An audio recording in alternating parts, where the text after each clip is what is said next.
د افغانستان ملي موزیم د لومړي ځل لپاره په 1299 لمریز کال د کابل په باغ بالا سیمه کې د تاریخي توکو د ساتلو لپاره جوړ یا تاسیس شو.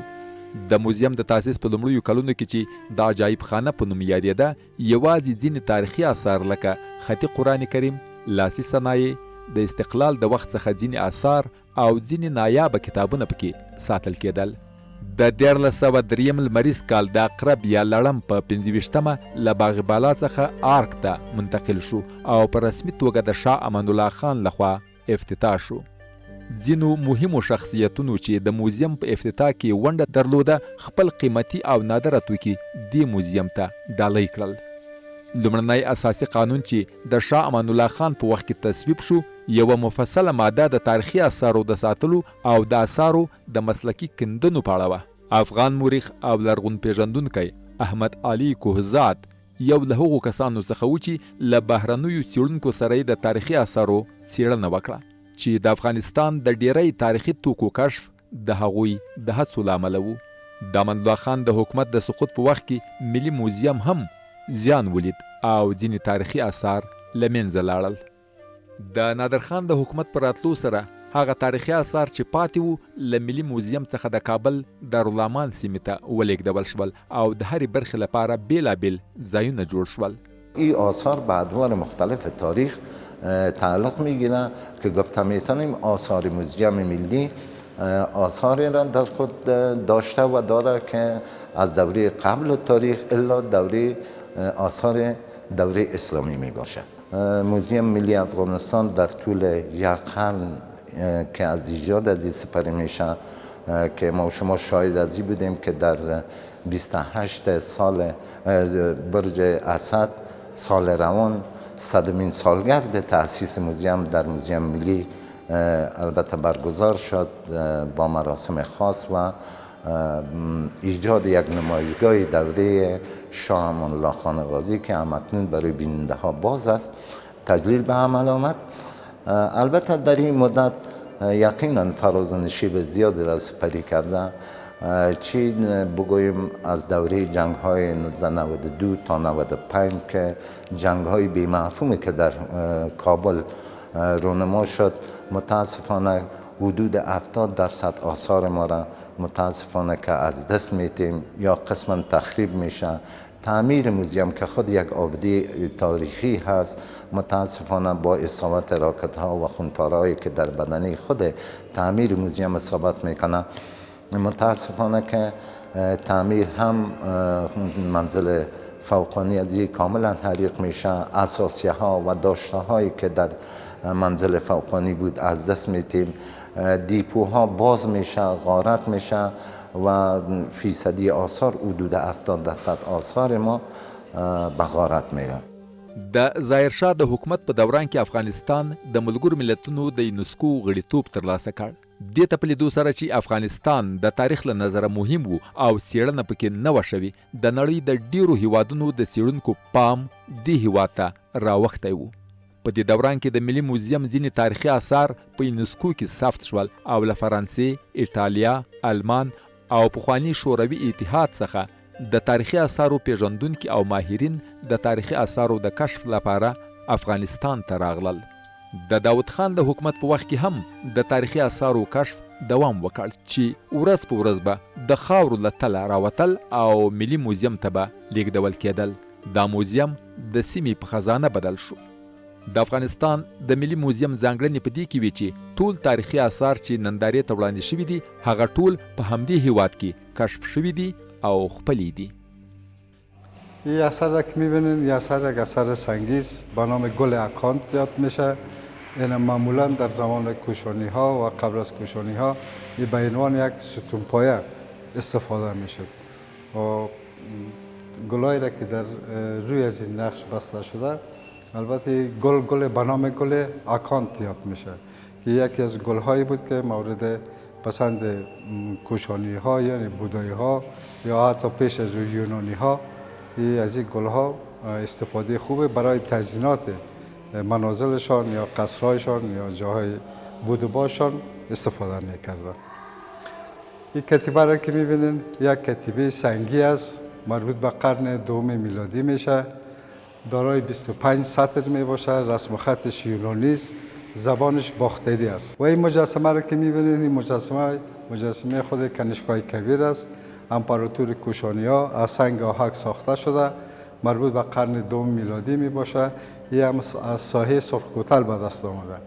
تزییناتی را که بر روی از می‌بینید یک لباس تمثیل کننده لباس آسیای مرکزی است که امروز از امروز زمان تا به امروز هم مروج است در بین مردم افغانستان.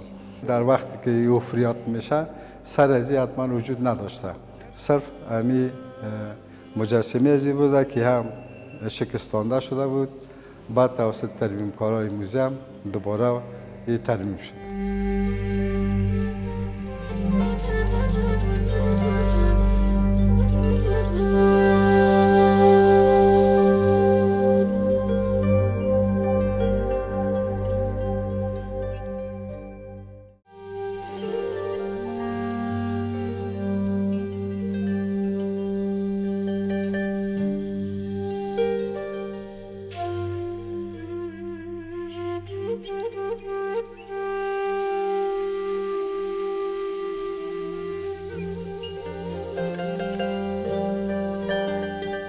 خوشبختانه بگویم که روز تا روز می‌بینیم که علاقمندی مردم ما به فرهنگ و تاریخشان افزونتر میشه و در اوایل وقت موزیم به فعالیت آغاز کرد بعد از ایجاد اداره مقهد نسبتاً میمانای خارجی ما بیشتر بود، چون اوضاع امنیتی در کشور بهتر بود، توریست‌ها و خارجی ها هم می‌آمدند و حال کمتر شده، ولی بیشترین بیننده های ما را مکاتب ما تشکیل میده، اهل معارف ما تشکیل میده، محصلین ما و افراد انفرادی که همه روزه از موزیم بازدید میکنن که رقمش هم سالانه گفته میتونم که حدود 35,000 تا 30,000 بیننده را ما سالانه در موزیم داریم.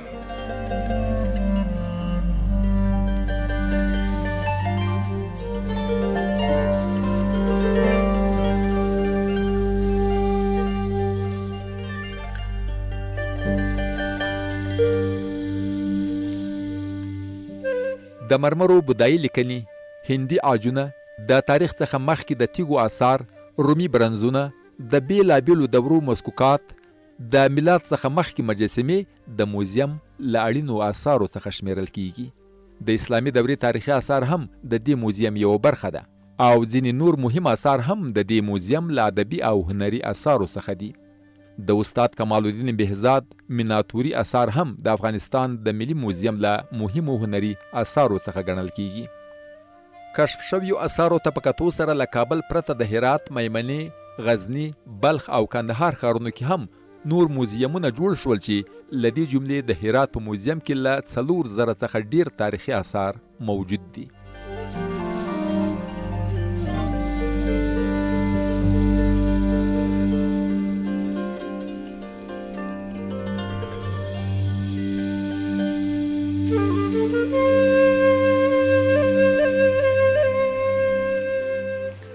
البته این نمایشگاه مسکوکات است. البته میفهم مسکوکات یا سکه خودش در ذات خود یک قطعه فلز است که بر روی از فلز البته با اشکال و سایزهای مختلف می باشه. معمولا در روی سکه عکس شاهان و در عقب سکه هم یکی از آرمای دولتیشان در او حک یا کندکاری شده یا ضرب شده. سکه هایی را که ما اینجا میبینیم از دوره اخوامنشیار در بر میگیره که از قرن 6 قبل از میلاد تا به امروز در بر میگیره. با گذشت زمان سلسله حکومت اسلامی بعد از قرن 7 که اموی ها می باشه سکه هایش اینجا موجود است. بعد از اموی ها همانی ها میان، یعنی دوره همانیه را در بر میگیره تا به نادرخان و ظاهرخان و حتی تا به دوره داود خان یا حکومت دکتر نجیب که این پولا هم در اینجا ضبط شده و نصب است و یک تعداد مدالای است که از مدالای هم مربوط به دوره های مختلف حکومت افغانستان می باشه که ما میتونیم که از دوره همانیه بگوییم. د افغانستان د پخواني ولسمشر ډاکټر نجیب الله لخوا د ملي موزیم ځینې قیمتي توکي جمهوریت ریاست ودانۍ ته ولېږدول شوې او هلته په خوندي توګه کیښودل شوې. که څه هم د اثارو د کشف لپاره ډیر کم کار کېده، خو د ډاکټر نجیب الله د حکومت تر سقوط پورې موزیم ته جدي زیان نه و رسېدلی او د موزیم اثارو کې هیڅ لاسوهنه هم نه وه شوې. په موزیم کې پاتې نورو اثارو ته د کورنیو جګړو له امله سخت تاوان واوښت. البته آثاری که در دوره جنگ ها توسط قاچاقبرها، توسط دلالان خارجی که از موزیم ملی و ساحات باستانی ما به غارت برده شده بود، از آسیا گرفته تا اروپا، امریکا و گفتم میتونم تا آخرین نقاط دنیا تیت و پراگنده شده و خوشبختانه هر باری که پرونده امی آثار به ما رسیده، ما تانستیم با هویت سازی امی آثار یا بگوییم تشریح امی آثار و معرفی از او آثار که متعلق به مردم افغانستان و سرزمین افغانستان است، خوشبختانه ما به دست آوردیم. آثارهایی را که در تالار میبینین یک تعداد آثارهایی است که با همکاری کشور ژاپن که بعد از سقوط دکتر نجیب الله یک تعداد آثاری که به غارت رفته بود، کشور ژاپن اونا را جمع آوری کرده بود. بعد از اینکه امنیت در کابل برقرار میشه، کشور ژاپن حاضر میشه که یک تعداد آثار که اونا خودشان جمع آوری کرده بودن دوباره به موزه ملی تقدیم کنند. و هی تعداد آثارهایی است که از مغاره‌های بامیان به دست آمده که هم کشور ژاپن دوباره به موزه ملی برگشتانده که این آثارها هم مربوط به قرن 4 میلادی می باشه و این آثارها مربوط به دوره‌های مختلف دوره کوشانی ها یا بودیزم می باشه که معمولا قرن 2-3 میلادی را در بر میگیره. این مجسمه را که میبینید، مجسمه به نام بودی ستوا یاد میشه، مربوط به قرن 4 میلادی می باشه، از تپه مرنجان به دست آمده. در حالی که شما مشاهده میکنین در سر بودی ستوا تاج طلاست، در گردنش میل مروارید است و با حالت تفکر قرار داره نشسته، دست بالای دست، حالت تفکر را تمثیل میکنه. البته این مجسمه قبلا شکستانده شده بود، دوباره پس توسط ترمیمکارای موزه ملی ترمیم شد و فعلا در معرض نمایش قرار دارد. په دې وروستیو کلونو کې د یونسکو په مرسته او د افغانستان د اطلاعاتو او فرهنګ وزارت په هڅو له اروپایي هیوادونو بیرته هیواد ته راوړل شوي دي او لا هم ځینې آثار د اروپایي هیوادونو په موزیمونو کې ساتل کیږي. سربیره په دومره هڅو د افغانستان ملي موزیم کوم ښایست او اهمیت چې مخکې له جګړو څخه یې درلود اوس یې کم لري.